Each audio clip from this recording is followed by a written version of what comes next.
Hello everyone, welcome to another video. तो guys, मेरा नाम है निखिल और मैं कर रहा हूँ जेईई 2027 की प्रिपरेशन। सो गाइज़, मैंने QPT2 अटैम्प्ट किया था। सो मैंने सोचा नहीं था कि ऐसा चला जाएगा टेस्ट। सो उसका रिज़ल्ट शेयर करने वाला हूँ मैं। लेकिन उससे पहले मैं आपको ये बता देता हूँ कि टेस्ट देने से पहले मेरे हर सब्जेक्ट और हर चैप्टर की प्रिपरेशन कितनी थी। क्योंकि ऑब्वियस सी बात है, हर चैप्टर मैंने सेम क्वेश्चन तो सॉल्व किए नहीं। किसी की प्रिपरेशन अच्छी थी, किसी चैप्टर की बिल्कुल ही नहीं थी। सो उस हिसाब से फिर मतलब पता चल जाएगा ना कि मतलब इस चैप्टर में मैंने इतने क्वेश्चन सोल्व किए थे और फिर टेस्ट में इतने सही हुए, इतने गलत हुए, इतने अटैम्प्ट ही नहीं किए। सो उससे आइडिया लग जाएगा और ये बहुत इंपॉर्टेंट है ये चीज़ करनी। तो केमिस्ट्री में 3 चैप्टर थे: solution, electrochemistry, chemical kinetics. Solution chapter मैंने मंजिल वाले लेक्चर से किया था। उसके बाद मैंने मॉड्यूल से ऑलमोस्ट 100 के आसपास क्वेश्चन सोल्व किए थे। PYQ नहीं किए थे। लेकिन जो इलेक्ट्रोकेमिस्ट्री था उसका भी मैंने मंजिल से वन शॉट देखा था और उसके मैंने एक भी क्वेश्चन एक्स्ट्रा सोल्व नहीं किए कोई भी। और वो चैप्टर का कॉन्फिडेंस भी थोड़ा कम था मेरा। और उसके बाद जो केमिकल काइनेटिक्स है ना, उसका भी मैंने सिर्फ मंजिल से वन शॉट देखा था। क्वेश्चन उसके नहीं उसके किए थे क्वेश्चन सोल्व, उसके किए थे मॉड्यूल में से किए थे मैंने। 55 के आसपास क्वेश्चन सोल्व किए थे मैंने केमिकल काइनेटिक्स में, याद नहीं रहा था मेरे। बस केमिस्ट्री में इतना ही था। फिजिक्स में बताऊँ तो फिजिक्स में जैसे पहला चैप्टर था लॉज ऑफ मोशन, वो मैंने बैच से किया था। बैच से किए थे सारे चैप्टर फिजिक्स में। तो लॉज ऑफ मोशन का मैंने मतलब लेक्चर लिए सारे, उसके नोट्स भी बनाए और उसके बाद DPP सोल्व की थी। DPP में टोटल 80 क्वेश्चन थे, बस उसके अलावा कोई कुछ सोल्व नहीं किया। अगला चैप्टर था वर्क एनर्जी पावर, उसके मैंने लेक्चर लिए, नोट्स बनाए एंड 2 DPP सोल्व की थी उसकी। उससे अगला था सर्कुलर मोशन। सर्कुलर मोशन के मैंने नोट्स भी नहीं बनाए, उसके सिर्फ लेक्चर लिए थे और DPP एक भी नहीं की बस। और बाकी क्वेश्चन प्रैक्टिस कुछ नहीं की मैंने, बस ये की थी। और मैथ में बात करूँ तो भाई, मैथ में तो जैसे ये 2 चैप्टर थे ना, ट्रिग्नोमेट्रिक इक्वेशन और ट्रिग्नोमेट्रिक आइडेंटिटी वाले, ये मतलब 2 चैप्टर। सो ये तो मैंने जुलाई में कंप्लीट कर लिए थे वन शॉट से। और उसके बाद अब मैंने इसके क्वेश्चन प्रैक्टिस भी नहीं की, बस रिवीजन कर लिया था 2-3 बार फॉर्मूला का, और कुछ नहीं किया। अब मैं आपको रिजल्ट दिखा देता हूँ। QPT2 157 स्कोर किए मैंने 300 में से। पिछली बार 149 स्कोर की थी QPT1 में। 98 to 99 predictive percentile, 864 rank, 48 question attempt किए हैं, 85 की एक्यूरेसी, 164 पॉजिटिव स्कोर है। 7 मार्क्स लॉस्ट कर दिए। पिछले वाले जो टेस्ट था ना QPT1, उसमें भी मैंने 7 क्वेश्चन ही गलत किए थे। एक्यूरेसी पिछली बार से थोड़ी सी बेटर है, पिछली बार 84 थी शायद। टोटल मतलब टाइम तो इतना ही है।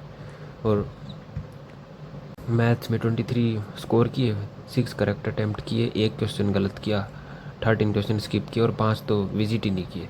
ये वही है न्यूमेरिकल टाइप वाले, पिछली बार भी ऐसा ही हुआ था। और कैम फिजिक्स में 72 स्कोर है, 19 क्वेश्चन करेक्ट हैं, 4 क्वेश्चन इनकरेक्ट हैं और 2 क्वेश्चन स्किप कर दिए। केमिस्ट्री में भी 62 स्कोर है, 16 क्वेश्चन करेक्ट हैं, 2 क्वेश्चन इनकरेक्ट कर दिए और 7 क्वेश्चन अटैम्प्ट नहीं किए। टाइम एनालिसिस में बताऊँ तो मैथमेटिक्स में जो है 52 मिनट्स मिली थी मेरे को। लास्ट में कम टाइम बचा था, इसलिए भी थोड़ा कम स्कोर आया है। और फिजिक्स में 65 मिनट, केमिस्ट्री में 63 मिनट थी।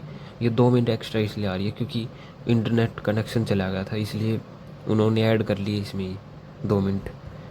डिफ़िकल्टी एनालिसिस मतलब इजी क्वेश्चन 19 आए थे, 15 करेक्ट किए मैंने। मॉडरेट क्वेश्चन 40 आए थे, 19 करेक्ट किए। टफ क्वेश्चन 16 आए थे, 7 करेक्ट किए। ये था। मॉडरेट क्वेश्चन ही ज़्यादा आते हैं वैसे। बताता हूँ जिसकी मैं बात कर रहा था, चैप्टर एनालिसिस। जैसे मैथमेटिक्स में एक था वो ट्रिग्नोमेट्रिक इक्वेशन, इसके 7 क्वेश्चन आए थे टोटल, जिसमें से 1 ही करेक्ट हुआ, बाकी 1 रॉन्ग हुआ और 5 नॉट अटेम्प्टेड। और trigonometric ratio and identity 15 question आए थे, जिसमें से सिर्फ 3 सही हुए हैं, 12 क्वेश्चन गलत हुए हैं। और फिजिक्स में बात करूँ तो फिजिक्स में वर्क एनर्जी पावर चैप्टर था ना, उसके 12 क्वेश्चन आए हैं, 8 करेक्ट किए और 4 इनकरेक्ट किए। और अगला है लॉज ऑफ मोशन के 13 क्वेश्चन आए थे, 11 करेक्ट किए, 0 मतलब इनकरेक्ट 0 और 2 नोट अटेम्प्टेड। ठीक है। लॉज ऑफ मोशन में मैंने 80 क्वेश्चन सोल्व किए थे, सो हिसाब से सही है। और एक और था, कौन सा था, हाँ बस ये 2 ही तो थे। और केमिस्ट्री में था जैसे कौन सा था, हाँ केमिकल काइनेटिक्स था। 9 क्वेश्चन आए थे और 4 करेक्ट हुए। इलेक्ट्रोकेमिस्ट्री में 9 आए थे, 6 करेक्ट हुए। सॉल्यूशन में 7 आए थे, 6 करेक्ट हुए। सॉल्यूशन के मैंने क्योंकि 100 के आसपास क्वेश्चन सोल्व किए थे ना, इसलिए सॉल्यूशन में सबसे ज़्यादा क्वेश्चन सही है। सो ये जितनी ज़्यादा क्वेश्चन प्रैक्टिस जिसमें की है उतने मतलब उसमें ज़्यादा स्कोर किया है, और जिसमें बिल्कुल नहीं की उसमें बिल्कुल ही कम स्कोर किया है। बस ये है, जिस हिसाब से प्रिपरेशन करी थी उस हिसाब से नंबर आ गए। मुझे पता है बहुत ज़्यादा मतलब और हो सकती थी प्रिपरेशन, इसलिए क्योंकि क्वेश्चन प्रैक्टिस बहुत कम करी थी इसलिए कम आया है शायद। और अगला जो टेस्ट है वो इसमें 16 अगस्त का दिखा रखा है, जिसका सिलेबस ये देखो, सेंटर ऑफ मास और रोटेशन फिजिक्स में, केमिकल इक्विलिब्रियम, आयनिक इक्विलिब्रियम और पीएनसी और बाइनोमियल ये है। सो अब इसको जल्दी से जल्दी फिनिश करेंगे और इसकी क्वेश्चन प्रैक्टिस ज़्यादा करेंगे।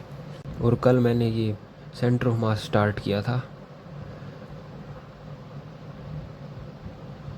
सेंटर ऑफ मास स्टार्ट कर दिया था कल मैंने, 2 लेक्चर कंप्लीट कर लिए।